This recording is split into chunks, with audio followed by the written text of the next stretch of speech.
Hey hi guys, welcome back to my YouTube channel. आज का vlog काफी interesting होने वाला है। हमारे छोटे से शहर भैंसे में एक बहुत बड़ी हस्ती आने वाली है और वो बहुत दिलवाले भी है। कौन है आप गेस करो और बने रहो वीडियो में, काफी इंटरेस्टिंग होने वाला है वीडियो। आज खाली पतंग पतंग पतंग पतंग, बाकी सब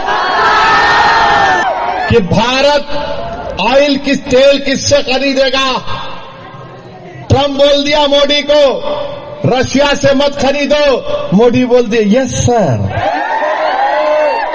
ट्रम्प बोल दिया वेनेजुएला से खरीदो, ओके सर।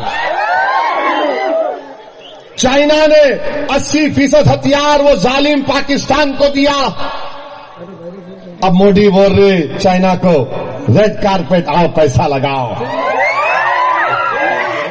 भारत का चीफ ऑफ आर्मी स्टाफ किताब लिखा, उस किताब के इख्तिसाबात एक कैरावान मैगजीन में छापे गए, जिसमें चीफ ऑफ आर्मी लिख रहा है कि मुझे तला मिली के लद्दाख में चीन के टैंक आ रहे हैं, मैं क्या करूं।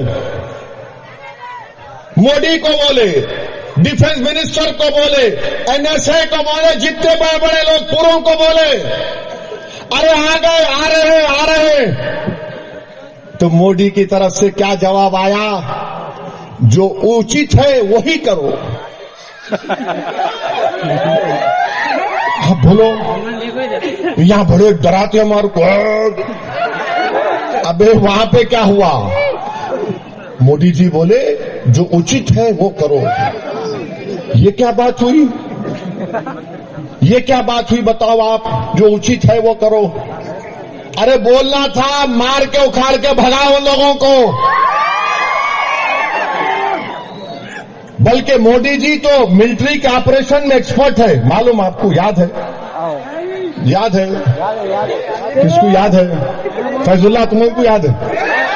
नहीं, फैजुल्ला हंसे तो कितना अच्छा दिखते हैं जी।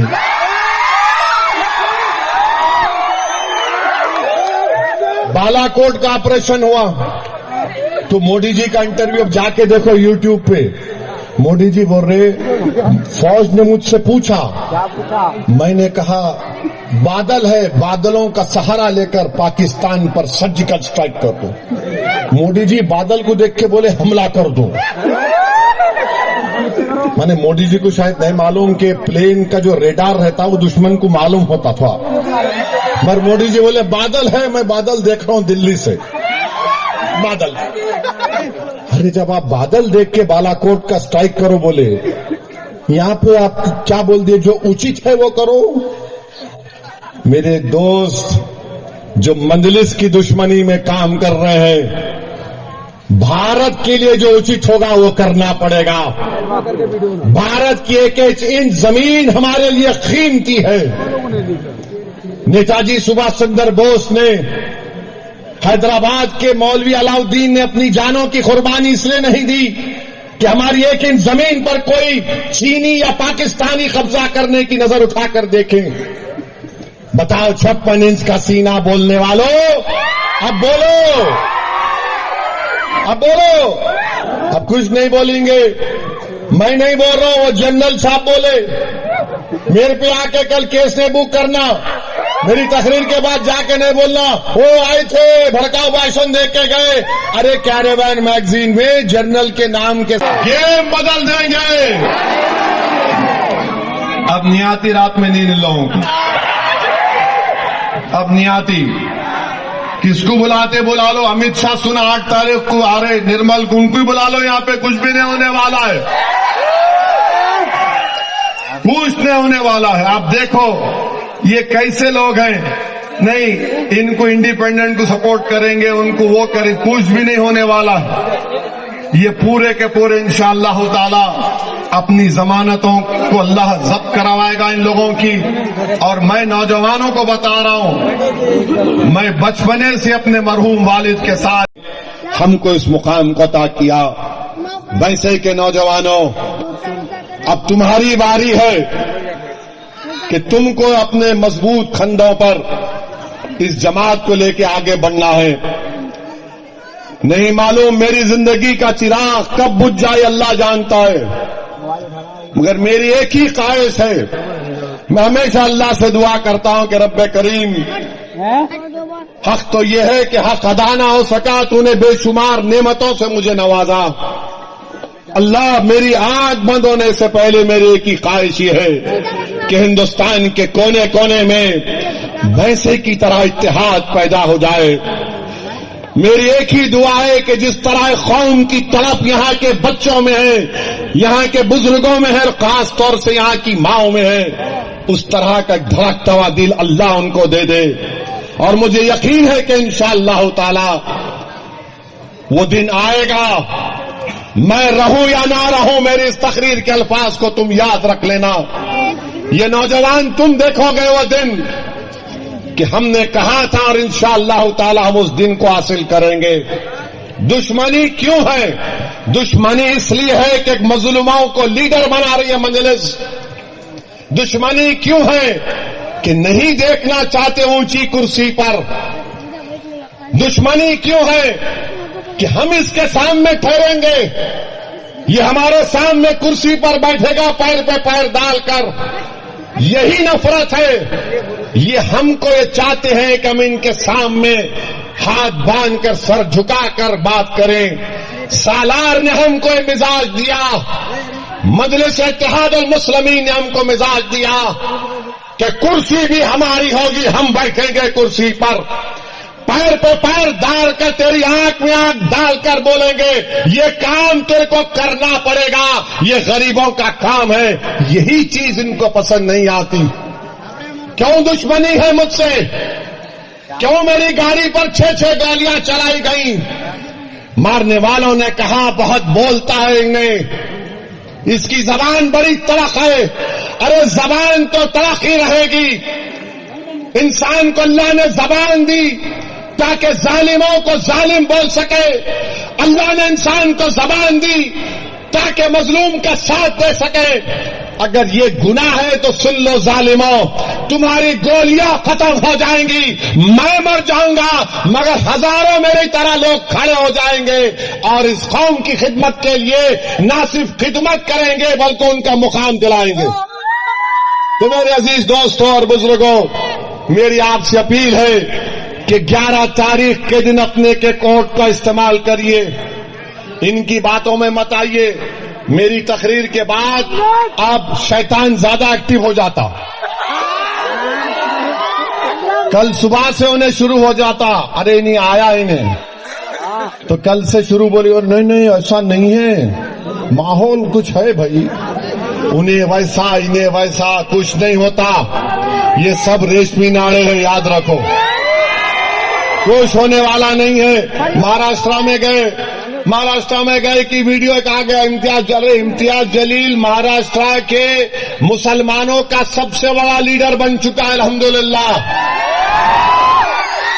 वो ऐसा हो गया। अरे मैं बोला बाबू कुछ नहीं होगा, सब खेल खेल लिए पूरे लोग, जैसा यहाँ खेल रहा ना इन्हें जम्माक झक्का है, जम्माक झक्का।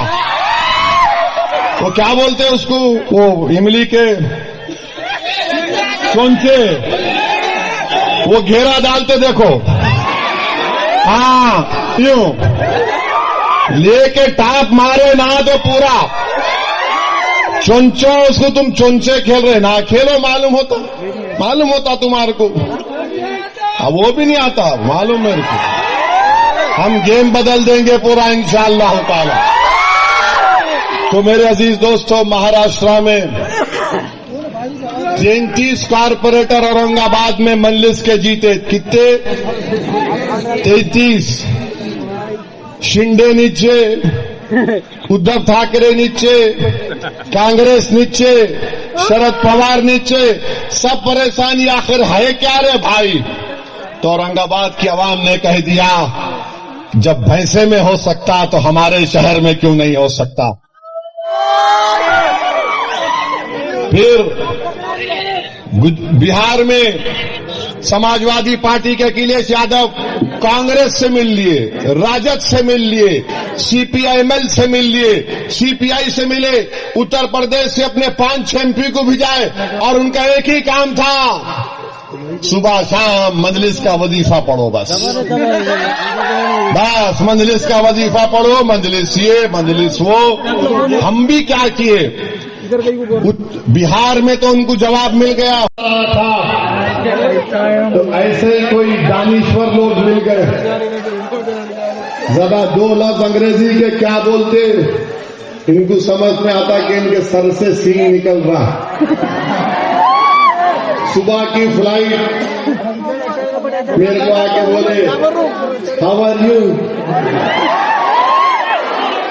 Fine fine. मैं देख के बोला अल्हम्दुलिल्लाह। वेयर आर यू गोइंग, पैसा मैंने कहा वेयर एवर अल्लाह विल्स। फिर बोले आप गालिबन आप, मतलब माने अभी नहीं है, जो टाइम वो नहीं जानते, अल्लाह जानते। मैंने आप बिहार, बोला हाँ बिहार जा रहा हूं, बोला चलो लाइन आ गई। अब शुरू हो गए लोग, बात बात छोड़ते नहीं, देखो आप कमेंट्री पे लग जाते। क्या होगा बिहार में, कुछ भी नहीं होता। मैं खामोश बैठा, मैंने जानता नहीं, अख्तियार है बोलने का, बोलने को 1 बार बोले 2 बार बोले, तीसरी मरतबा में मेरे को बोले नहीं, गठबंधन की वोट पड़ रहा और बीजेपी और गठबंधन में मुकाबला है। बोला होगा भाई आपकी सोच, मैं क्या बोलने, आप कुछ बोल रहे नहीं। मैं बोला क्या बोलूं तुम्हारे को, मैं तुम्हारे से क्या बात करूं। जिनका इत्तेहाद एक हिरे की ताकतवर दीवारों से ज्यादा ताकतवर है। लोग मुझसे पूछते हैं असद साहब आखिर भैंसा में ऐसा क्या है कि जो दूसरी पार्टी यहां पर कामयाब नहीं हो सकी।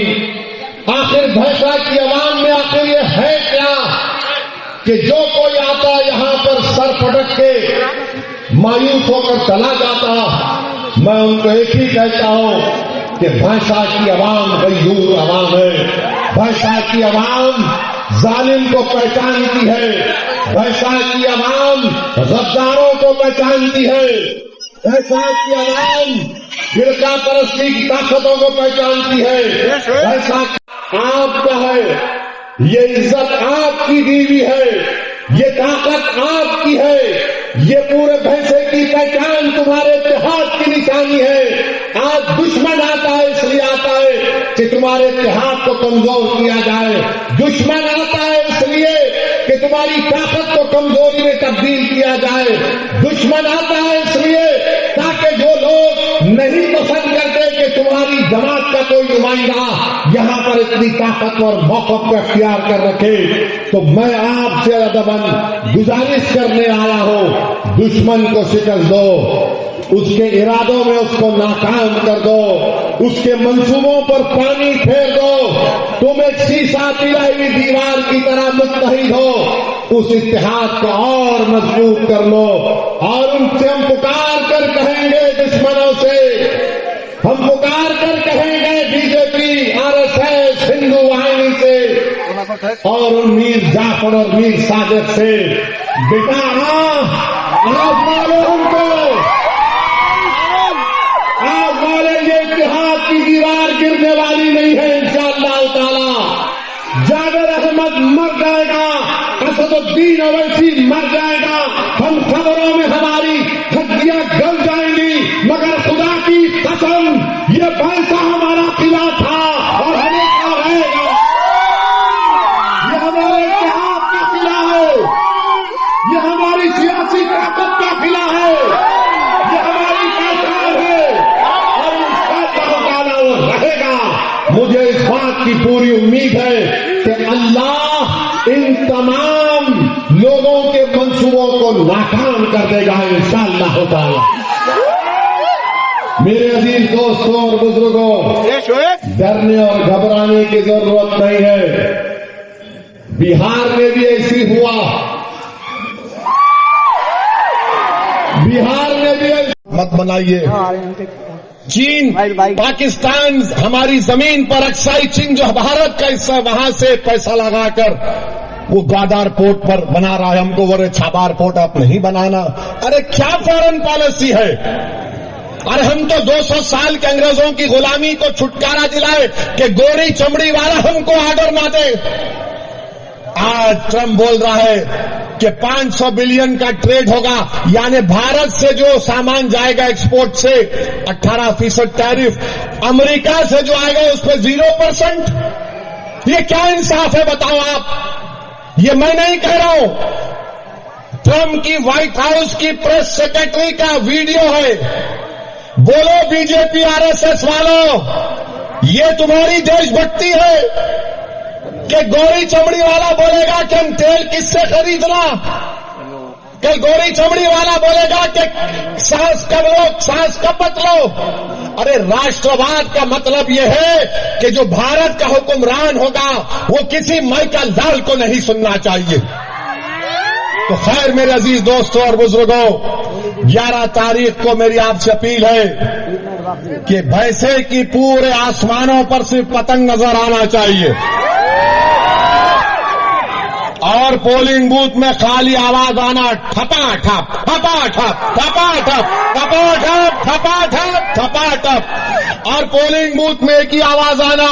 अगर मेरा शायद सालार है और सालार के पैरों के पास बैठकर मैंने सियासत सीखी, सालार ने हमको ये बताया कि कभी भी किसी का कर्जा बाकी नहीं रखना।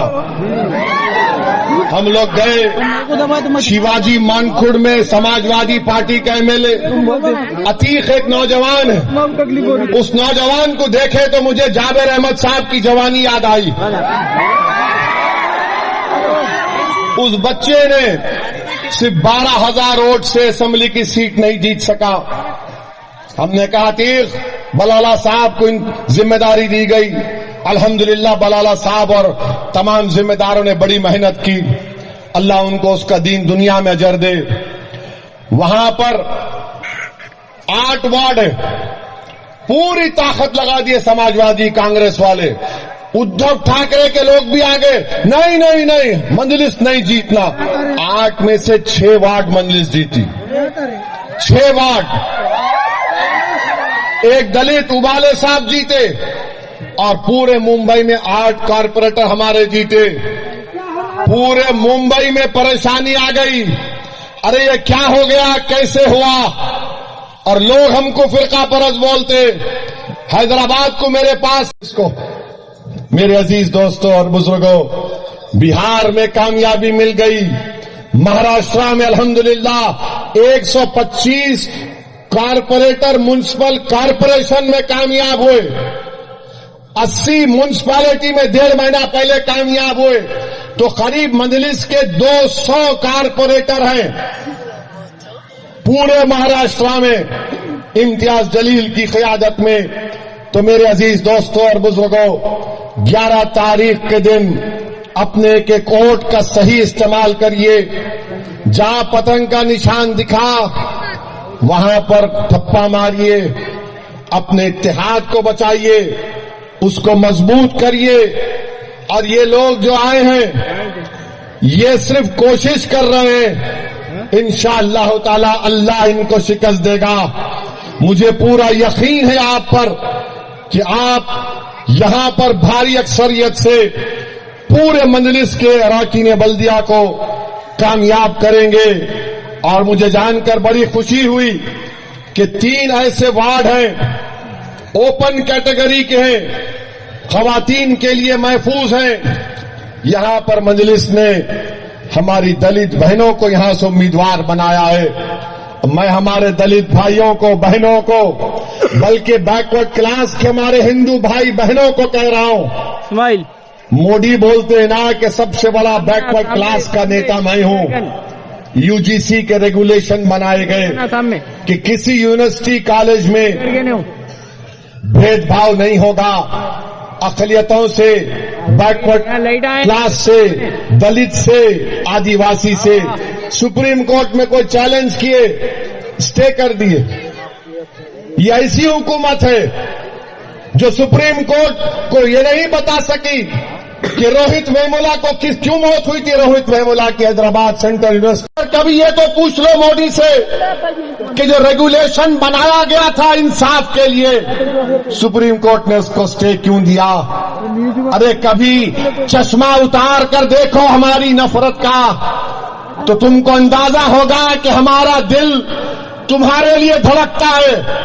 मगर अगर तुम नफरत का चश्मा लगाकर देखोगे, आज खाली पतंग पतंग पतंग पतंग, बाकी सब।